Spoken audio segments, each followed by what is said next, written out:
আসসালামু আলাইকুম ভিউয়ার্স।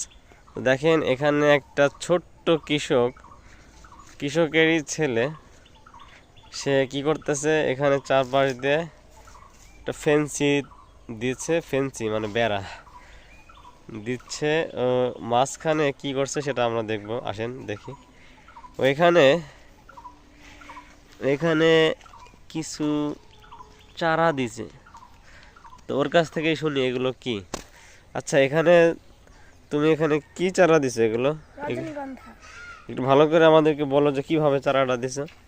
চারাটা হচ্ছে এই যে ঘাস যেভাবে লাগাই সেভাবে লাগাতে হয়, কিন্তু এই যে চোখ, ঘাসের যে চোখটা থাকে এই সেই চোখ মানে চেঁচে দিব, চেঁচে দিয়ে তারপর একটু রসুন কেটে ঘষা দিয়ে তারপরে রসুন কেন দাও? রসুন দিলে কি হয়? রসুন দিলে জটটা তাড়াতাড়ি বের হয়। হ্যাঁ, রসুন দিলে শিকড় তাড়াতাড়ি বের হয় না? জি।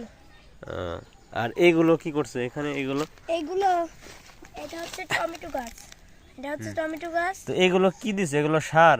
হ্যাঁ, এগুলো কি সার? এগুলো হলো গাছ। এই সারের নাম কি? এই সারের ইউরিয়া সার। হ্যাঁ, তো এই ইউরিয়া সার দিলে তো পানি দিতে হয়, তুমি পানি দাও নাই কেন?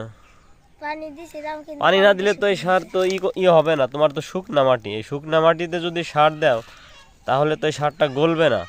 যদি মাটিটা ভিজা থাকতো তাহলে সারটা গলে যেত। তুমি পানি আইনে পানি দাও, ঠিক আছে? পানি দিলে সারটা মাটির সাথে মিশে যাবে, মিশে গেলে গাছের শিকড়ে ওই ইটা খাইতে পারবে, ঠিক আছে?